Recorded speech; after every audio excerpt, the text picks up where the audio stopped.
just give us your overall view going into camp and why you seem so high on this group.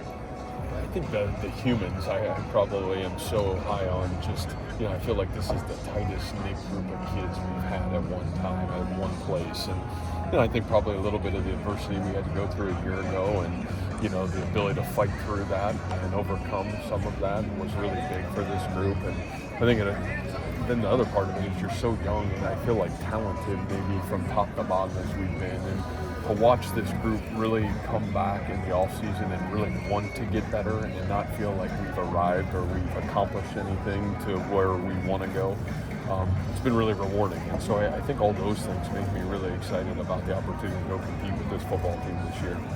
Speaking of those guys, it's actually kind of staggering when you go back and look at what Higgins did surface. I mean, what could this year be like for that guy? Well, I mean, I think, Chris, you saw it in the second half of the season last year. I mean, I think you just really saw his confidence and consistency just blossom. And, he's a dominant football player. I think he's a football player that physically can dominate the game at times. He's got the speed and the athleticism to dominate the game, but he's got great precision in his route running and his ability to go catch the ball at the catch point. So I think we're really excited about Jaden and where he's got the ability to just continue to evolve into. But, he's a guy that when you do sit and look at that videotape from the second half of the season, it was really special. How do you view that entire receiving core, Ben included, and how do you want to utilize that going forward? Yeah, I think that's the thing that's exciting.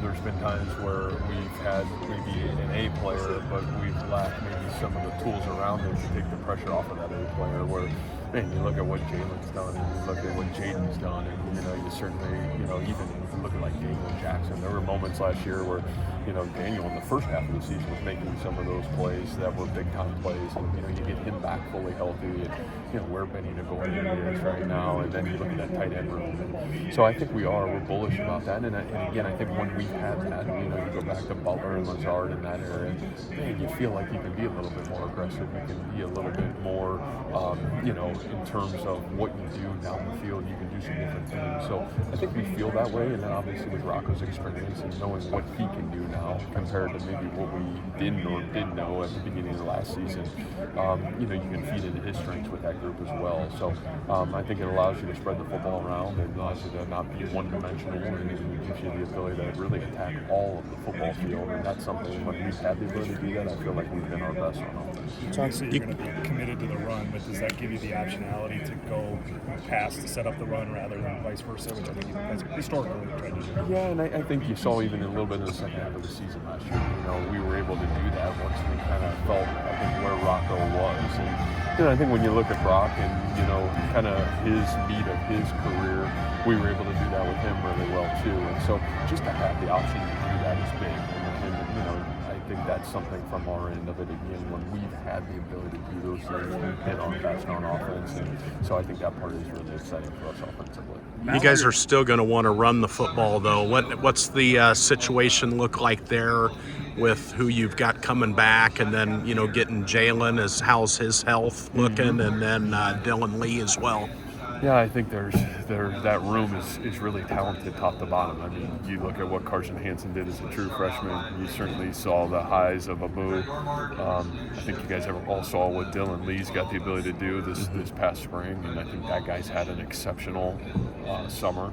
And then you talk about Jalen, and I know you guys didn't get to see him, but I think we were all really bullish on what that guy did for the spring balls this year. And, you're like, dang, man, there's a lot of options at the running back room. And I think a lot of that running game obviously continues to hinge on the growth of the O-line. And, we've all talked about that. Like, to me, that's the last step of this offense being a lead, is that group really taking another huge step forward. And, I think we're really confident about what that group's done this offseason, and look forward to watching that group continue to evolve.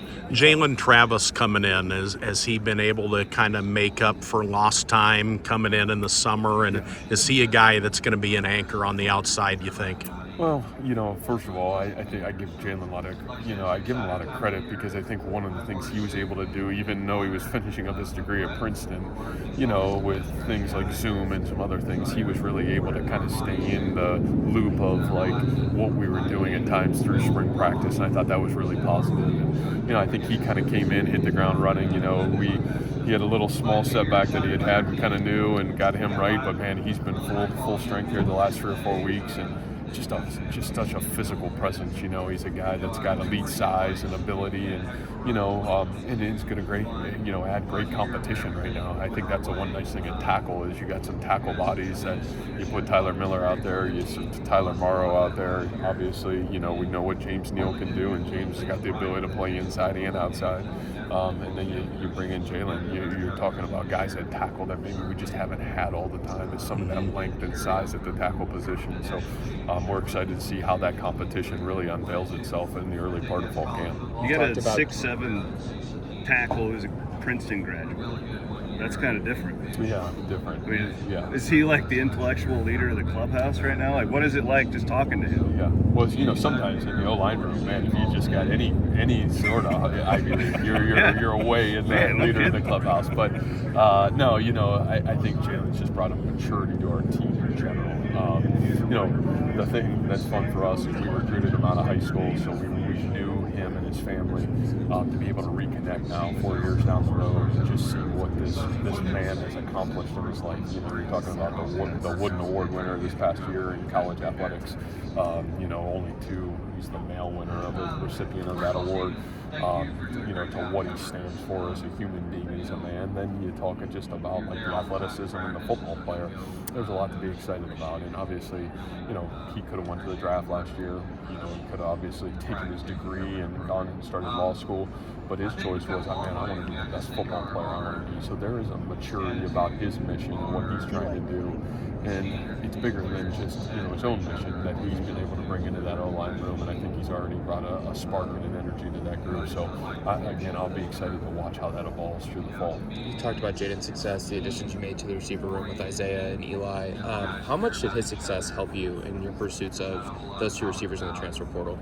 Yeah, I don't know. I feel like for us, we've been really successful just recruiting. I think the history of what Lazard has done, and certainly what Akeem Butler did and Xavier Hutchinson has done, I think that has helped us, and then, what Jalen and Jaden did a year ago, and I think Rocco's success as a quarterback. I think, if you're a wide receiver, you want to play with good players and you want to play with a good quarterback. I think that probably helped us as much as anything. So, we're excited about those 2 additions. I think both those guys have come in, and obviously we had Isaiah in the spring, and he's been really fun to watch. I mean, he's a big physical body for you guys that have covered us. Matt Eaton, and kind of like a bigger version of Matt Eaton, what he brought to our team in that era.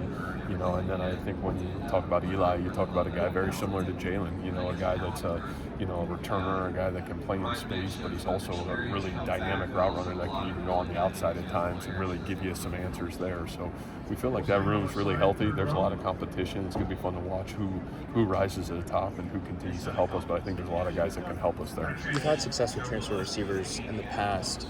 When you're recruiting transfer receivers, what kind of traits do you look for? Are they the same? Are they different from high school players? How do you go about evaluating transfers at that position?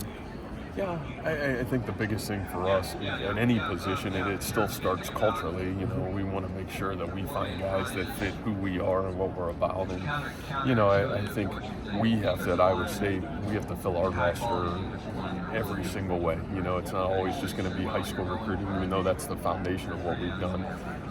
But we got to do a great job of kind of forming the best team every year. And I think one of the things we've been able to find at the receiver positions is guys that maybe have been looking for a different opportunity, and that's been really beneficial for us, at least during our career so far. How important is it bringing back reps and experience on the defensive line? You had essentially 4 guys last season with limited starter experience. How important is it for them to have that kind of in their belt going into the season? Yeah, I think you talk about that whole front 6, man, and I'd say even front 7, just because because I think you'll see us probably play a little bit more 4 down at times this year just because we have so much depth on that D-line. But I think when you look at this team, you know, it was almost like stunning to like go back and watch last fall and then like see us this spring, you know, and I did that at times during the spring just because we were so young at linebacker and on the D-line, and you know, to watch that group evolve and get better, and it needs to evolve and get better. I'm sorry, Travis, but you know, this ability for this group to just take another huge step forward. I think gaining confidence from playing last year, but then going into the offseason and say, what did I do well? What didn't I do well? And then how do I go to work to fix that? I think that tool and mechanism was really huge for really that front seven. And I think you're going to see a completely different looking defensive front for Iowa State. You know, I think the linebacker room looks as good as I've ever seen it. I'm really excited about what that group looks like. I think that group will help the D-line and be that much better. But man, you talk about what Cooper Ebel has done physically and what he looks like right now, and obviously Caleb Bateman and Jack Sadowski, and then, you know, this Kale Brzezina is a guy that has probably been as big of a wow factor in our program, you know, as anybody, and has done a great job over the course of the last 6 months. And then Will McLaughlin. So you got that group coupled with this D-line that's coming back, and then the addition of Kennard Snyder and some of the other players on this. Samuel Same went from a 205-pound freshman to, you know, he's a 225-pound now defensive end that looks like he could go in and be a real factor for us. So I think we're excited about what those pieces look like and the maturity that group's made. You've talked a lot about the offense and its potential. Is that defense getting overlooked with what they have coming in, coming back, and John's track record, obviously? Yeah, and probably hard to overlook because I think everybody has such great respect for what John has accomplished and really what we've been able to do defensively. But I think there's areas of growth there that we knew as we went into the offseason that we needed to make a big step forward if we want to be an elite championship caliber defense. And, you know, getting off the field, our pass rush, some of the third down things that we can be better at. And again, the maturity and growth of that unit. Again, there's so many young guys that were forced to play last year and that did play last year. I think the positive that we're gaining is there is depth now. You have a true 2 deep that feels like you could have, you know, and I've always tried to have 22 starters, you know, in terms of on the defensive side of it. And I think we're a lot closer to that right now than we've been in a long time on defense. So I think that makes you feel very confident, and again, excited to get to fall camp to see, are we really there? Is that really what it looks like? But I think the growth that those guys have made on the defensive side, and again, having the experience a year ago, it's been fun to watch that group really evolve forward. You get the depth at safety. Those guys just got hurt a lot last year. Will that help you this year? Because so many guys had to play. I think it's huge, Chris. Yeah, I think that's, you know, so right. I mean, you talk about Jamison Patton, and, you know, I mean, a guy that played really meaningful reps as a true freshman last year. And, man, safety's hard. I don't care how you slice it. That's a hard spot to play. And, you know, for that guy to get quality reps, make some big plays, and then to watch his physical growth and development, it's been really fun. You talk about Drew Surges, you know, a walk-on freshman last year that had to play meaningful reps and had some big plays and had some plays he would love to have back. But man, what that guy physically looks like compared to where he was. Tayshaun James, you know, a guy that I'm really bullish about, you know, a guy that, you know, played critical reps. That Oklahoma State game had 2 huge third down stops in critical moments, and, you know, we ended up being able to redshirt Tayshaun a year ago. But man, what that guy's got the ability to become, I think there's just a lot of excitement about. Everybody talks about Coop and Mo, and everybody wants to talk about, you know, Malik, but man, I'm watching these other guys, and it's like, oh, buddy, there is great competition there right now. There's great depth. You know, we got 2 freshmen that came in that have been really impressive already. This Marcus Neal that came in from Kansas City, who looks like a grown man, has already been super impressive early on. And then Van Dinter from, you know, the Wisconsin area. I mean, both those guys look like, man, really mature football players. So there's more depth there. There's a lot of competition, and it's going to be fun to see how the 2 deep unfolds itself, and can you have even more than a 2 deep at those positions? If we do, I think it'll really benefit us. After spring ball, you went out and got a little more help at cornerback beyond kind of what you had. What's that situation look like now? Ryan Robinson, maybe early reads on him. Quentin Taylor, how's the depth looking there? Well, I think the thing that we looked at even as we kind of stepped away a little bit at the end of June is like, man, we're really excited about what that room looks like. And I think we're certainly ecstatic about having the veterans in there. You know, when you talk about what Darian's got the ability to do this year and be a senior and just his continued growth, and then obviously, you know, you just look at that room at the top, and John Tiz Williams, I thought really from where we were in January to where we are now, maybe made as much group, and Miles Purchase, what he's done has been nothing short of exceptional. So the top end is really heavy. My whole thing was special teams and depth. Can we help ourselves? And you know, the surprise probably has been Matthew Best. Matthew Best is 6'1". You know, he's almost at 185. You know, I think we probably have a chance to be right about 188 by the time we get into the season. So I think he'll be physical enough to be ready to go in there and compete for a 2-deep spot. Ryan Robinson obviously played at LSU last year, like played meaningful snaps, was on special teams units, played nickel for those guys. So I think Ryan brings some betterness and obviously exposure to big game moments. So I think he's going to push the envelope. And then Quentin Taylor. I mean, Quentin didn't look like a freshman as you know, in spring ball, and he doesn't look like a freshman right now. You know, he's a guy that's, again, I mean, he's almost at 192, I think, right before we left. And so, you know, you're talking about a physical, long, athletic corner. Kind of reminds you a lot of what TJ did as a young player. And so I think now you see that room looks like a complete, and can you have a true 1, 2, and 3 group that can play and that can help you, and that, you know, if that group can help you, then they can certainly help you on special teams as well. So I think we feel really excited about that group and where that group's got the ability to grow.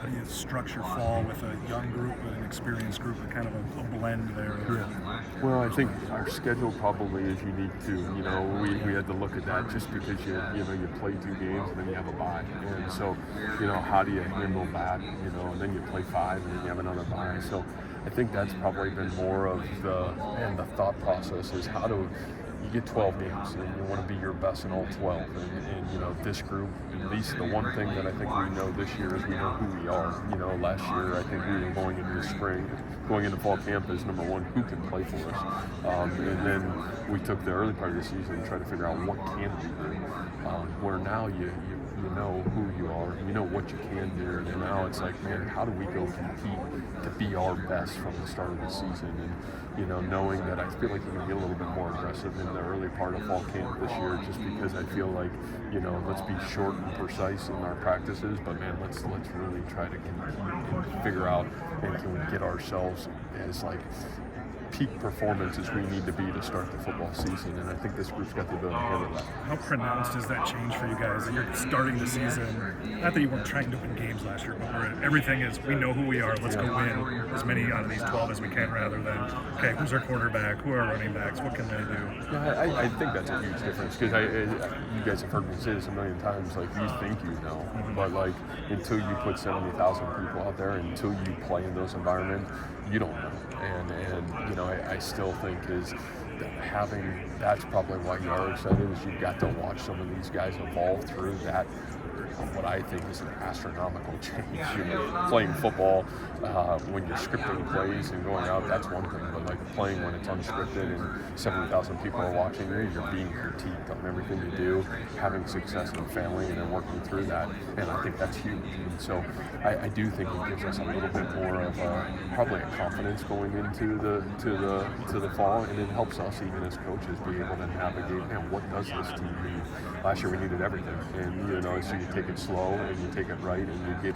good incrementally at the right things, where now I think you can be a little bit more aggressive with this group and really try to hone in on saying, man, what's it going to take for this team to be its best on those 12 Saturdays? So Mauser was being a little facetious with me, but he was like, yeah, look around, and this offense doesn't work. We know who it's on, right? Like, because he was the new piece. Good. That's a good. I'm glad we started there. I guess, but in all seriousness, what is that process like for a guy who's never? I know he's been in the room and he's been a big part of game planning, but with you as the head coach, how do you approach that going into the year? Yeah, I think though the great thing for Taylor and the great thing for really that staff is we've been together. You know, I think sometimes it's probably a little bit more chaotic even a year ago, just because you had so many new pieces. Yeah. You know, and you're really starting from not scratch. You had a great foundation, but man, you're trying to teach everybody the lingo. You're trying to kind of get everybody aligned and trying to get everything sorted out. Where now I think everybody's on the same page. It's not like we're trying to reinvent the wheel here, you know. But I think one of the things that's been Taylor gets probably a lot of help and a huge assist is you got some, you know, a lot of that room has been the offensive coordinator. You know, you got a head coach that's been the offensive coordinator. Like, you know, and I think part of being the offensive coordinator more so is what you do, you know, Sunday through Friday and getting your team prepared and organized to play its best. I think sometimes we put a lot on what the play calls were.